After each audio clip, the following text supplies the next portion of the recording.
ایک نوجوان ہمارا تبلیغی دوست گلاسگو میں رہتا تھا، وہ بیمار ہو کے ہاسپٹل گیا ہے، تو اس کی جو اٹینڈنٹ نرس تھی اس نے 3-4 دن کے بعد کہا کہ آپ مجھ سے شادی کریں گے؟ اس نے کہا میں مسلمان ہوں، تم کرسچن ہو؟ کہا میں مسلمان ہو جاؤں، اگر آپ شادی کرتے تو میں مسلمان ہوں۔ اس نے کہا تم کس وجہ سے مجھے یہ پیشکش کر رہے ہو؟ وہ کہنے کہ میں 3 دن سے تمہیں دیکھ رہی ہوں تو کہ تم نے ایک دفعہ بھی نظر اٹھا کے مجھے نہیں دیکھا، میں نرس ہوں، میری زندگی یہاں گزری ہے، میں نے کوئی نوجوان ایسا نہیں دیکھا جو لڑکی کو دیکھ کے نظر جھکا لیتا ہو، میں پہلی دفعہ اپنی زندگی میں کسی کو دیکھ رہی ہوں کہ جب اس کے سامنے میں آتی ہوں تو اس کی نظر جھک جاتی ہے، تو مجھے یقین ہو گیا تیرے اندر سچائی ہے۔ وہ مسلمان ہو گئے، اس نے آگے کتنی بچیوں کو مسلمان کیا۔ پھر اشفاق احمد صاحب مرحوم تھے، یہ ڈرامہ رائٹر، ان سے اچھی سلام دعا تھی میری، تو ایک دن مجھ سے کہنے لگے کہ میں تبلیغ کے کام سے متاثر ہوا ہوں انگلینڈ جا کر، پاکستان میں نہیں انگلینڈ جا کر، تو میں ایڈنبرا میں پارک میں بیٹھا تھا، میری بیوی میرے ساتھ بیٹھی تھی، تو ایک جماعت آئی، انہوں نے آ کر اذان دی مغرب کی اور نماز پڑھی۔ نماز کے بعد 13-14 لڑکیاں بھاگ کے آگے آئیں ان سے بات کرنے کے لیے، تو میں نے بیوی سے کہا آؤ سنو یہ کیا کہنے کہتے ہیں، تو کہا ہم دونوں بھی پہنچے، تو جس نے جماعت کرائی تھی نا اس کو ایک لڑکی آگے بڑھ کے کہتی آپ کو انگلش آتی؟ کہا جی آتی ہے۔ کہا آپ نے کیا کیا ہے؟ کہا جی ہم نے اپنی عبادت کی ہے۔ تو لڑکی کہنے لگی آج تو اتوار نہیں ہے، تو اس نوجوان نے کہا کہ جی ہم دن میں 5 دفعہ کرتے ہیں، صرف اتوار کو نہیں، روزانہ 5 دفعہ۔ وہ لڑکی کہنے لگی یہ تو بہت زیادہ ہے، آپ اس کو کیسے نبھاتے ہیں؟ تو اس نے اس کو جواب دیا، 2-3 سوال اس نے اور کیے، جواب دیا، تو کہنے لگی اچھا بہت مہربانی، اس نے سے ہاتھ بڑھایا آگے ملانے کے لیے نا، تو وہ نوجوان کہنے لگا میں آپ سے معافی چاہتا ہوں، میں آپ کو ہاتھ نہیں ملا سکتا۔ تو اس لڑکی نے کہا کیوں؟ کہ یہ ہاتھ میری بیوی کی امانت ہے اور کسی کو نہیں لگ سکتا۔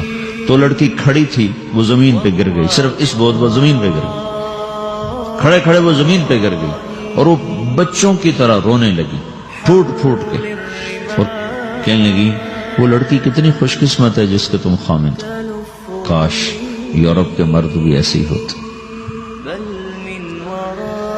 جس رب نے نفسیات بنائی ہے وہ اگر کوئی عورت کپڑے اتار دے تو اس کی نفسیات بدل جاتی، چاہے وہ مغرب میں پیدا ہو چاہے وہ مشرق میں پیدا ہو، عورت کی نفسیاتی حیا ہے اور وفا ہے، کسی وفادار کی تلاش ہے، تو وہ اس کو پتہ بھی نہیں ہے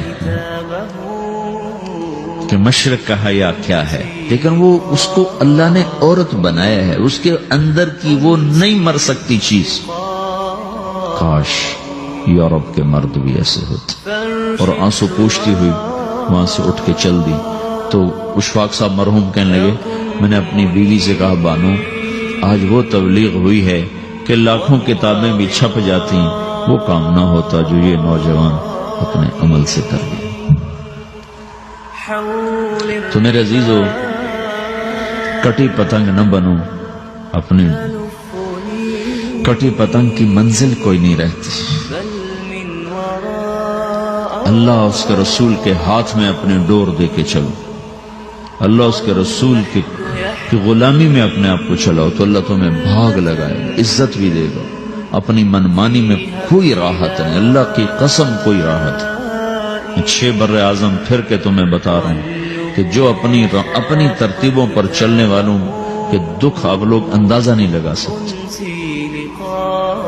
چلنا ہے تو اللہ اس کے رسول کی زندگی کو اپنا کے چلو، اللہ تمہاری دنیا بھی سکھ والی بنائے گا، آخرت بھی سکھ چین والی بنائے گا۔ لیکن یہ سیکھنا پڑے گا، تبلیغ اس کو سیکھنے کی محنت ہے اور اس کو آگے پہنچانے کی محنت ہے۔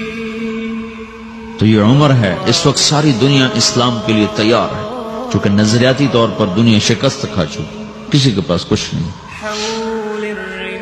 تو ہمارے پاس ایک ایسا خوبصورت نظریہ ہے کہ جو ان کو بڑی تیزی سے اپنی طرف کھینچ سکتا ہے، اور اللہ کا احسان ہے کہ تیزی کے ساتھ نسلوں کا رخ اللہ کی طرف ہو رہا ہے۔ تھوڑی ہمت کرو، چھٹیوں کا وقت تبلیغ میں دو، باقی وقت اپنی تعلیم کو دو، گھر جاؤ تو ماں باپ کے خادم بن کے رہو، نوکر بن کے رہو۔